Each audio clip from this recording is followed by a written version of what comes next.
Hello, hi. I've been asked to make a video about one of my works, so I've chosen this one, which I consider to be a fairly important work, if you like. I call it Footprints in the Sand. To begin with, I would say that this was, like a lot of my pictures, designed for a particular location, in this case over the mantelpiece in our living room. So my first consideration is the proportion of the canvas, because everything I do in terms of work is in proportion. Normally I like to have an even proportion for one dimension and an odd proportion for the other dimension, typically 2 to 3. This is what Constable did with his large paintings, which were 6 foot by 4 foot for his very large pictures. This particular one, I think, is 5 to 11 proportion. That's the first thing. Second thing is preparation of the canvas. I use multiple layers of acrylic paint. I start off with a very thin wash. I build up to about the third or fourth layer with a full layer of undiluted pigment, and then I finish off with a couple of thinly diluted layers. The intention of this is to provide as much flexibility as possible in the paint surface. Although I've always used acrylic because, right from the outset, because of its long-lasting properties as opposed to oil, which is subject to cracking and varnishing and so on. You don't need a varnish in acrylic painting, although I always do with mine to keep the dirt off them. Then come to the subject itself, which, as you can see, is loosely based on the Pembrokeshire coastline, living as I do in Pembrokeshire.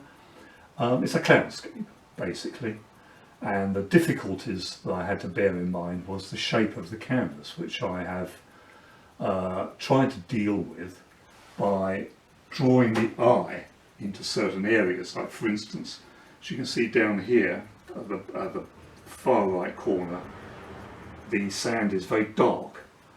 That is designed, the whole thing is designed so that your eye is drawn across the whole canvas.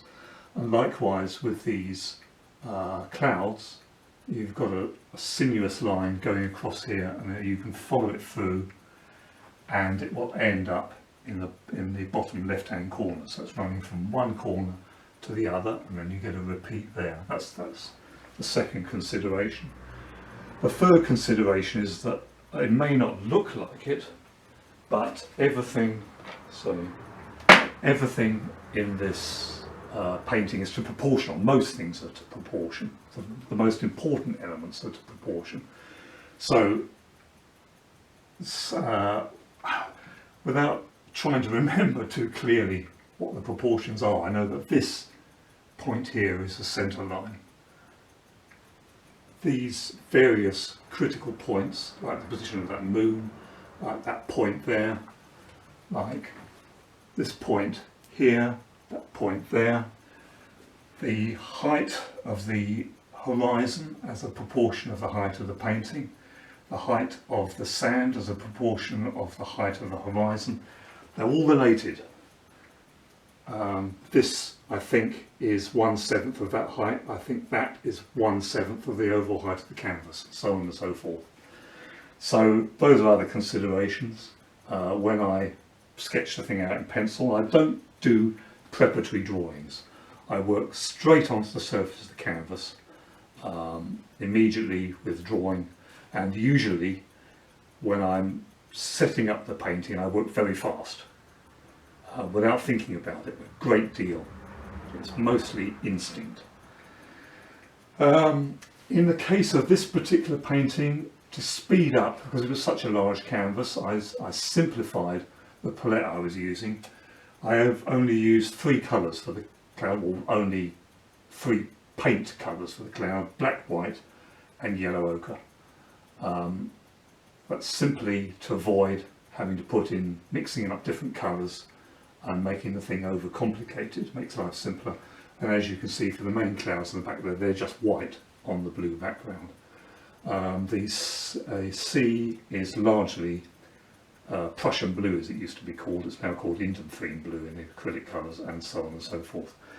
Third thing to remark about is that nowadays I use acrylic retarder to enable me to blend the paints. I had huge trouble with acrylic in the beginning because it dries so fast, and I developed a system of using brush strokes, small brush strokes, to overcome the difficulties of blending acrylic.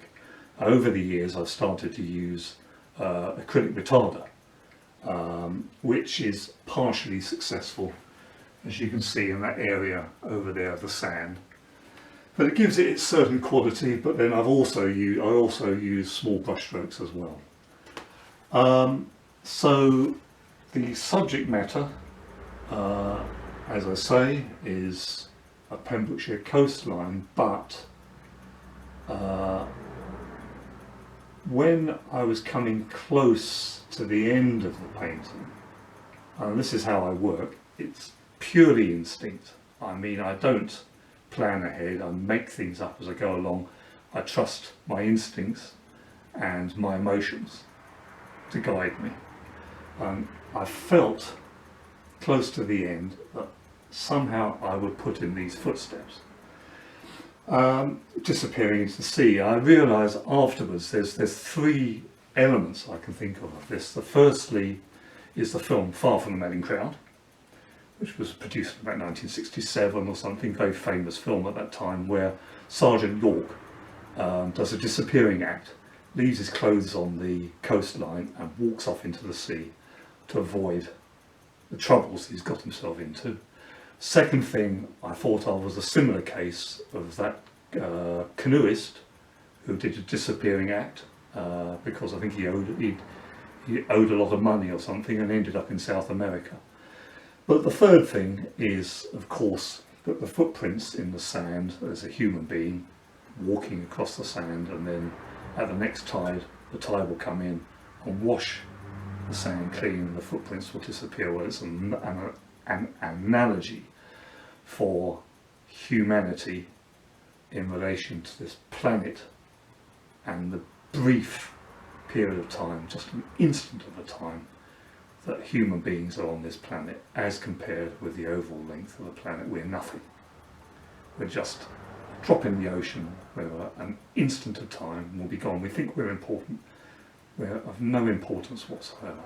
And what we do is of no importance.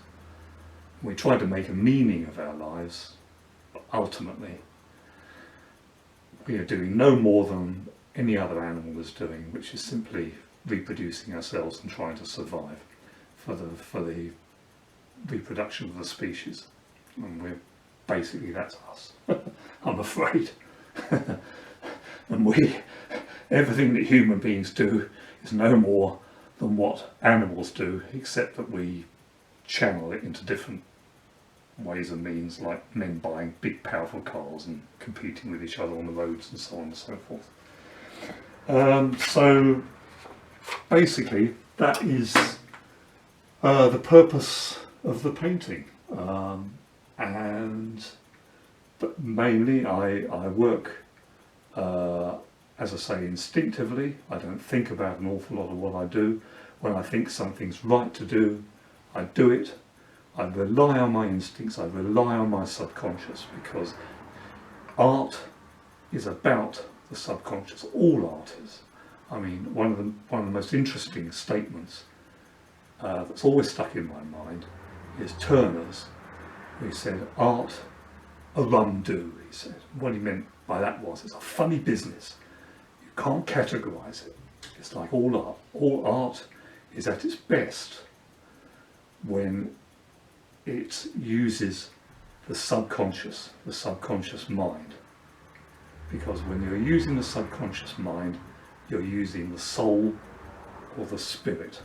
Because people, all animals, all life is composed of two things, the physical and the spirit.